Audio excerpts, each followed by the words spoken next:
Man is the being that can do, but objectively it's only inserted into the happening.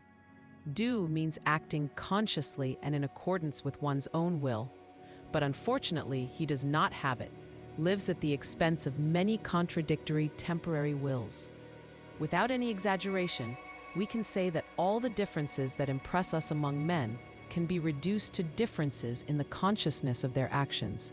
However, among ordinary men, as well as among those who are considered extraordinary, there is none who can do, for that is why he requires a very high degree of being and of knowledge, which the sleeping man lacks.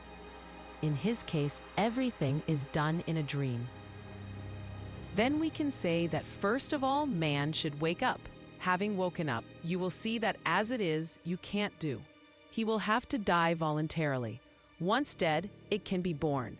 But the being that is just born must grow and learn. When he's grown and knows, then he can do. At the moment, man is not even capable of the slightest independent or spontaneous action.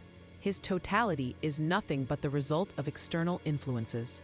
In its ordinary state, just as nature wants it for its purposes, man is a process, a transmitting station of energies, forces, and substances. Concerning taking knowledge of his condition and whether he is able to understand it, the first thing that suits man is to make a decision on how to do it, for the purpose of his evolution.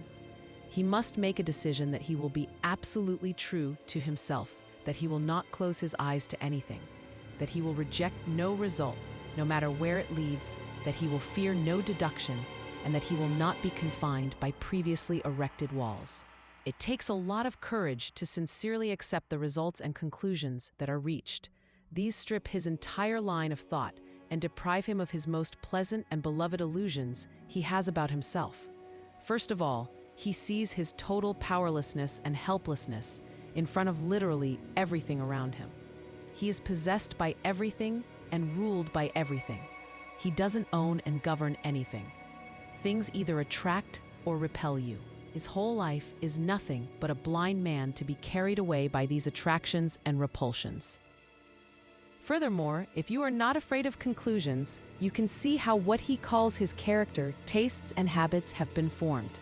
In a word, how his personality and individuality are built. Don't forget, the human being is a plural being. There is no I, but many I's that are intertwined when it comes to talking, judging, or acting. We are a kind of parliament where there are majorities and minorities.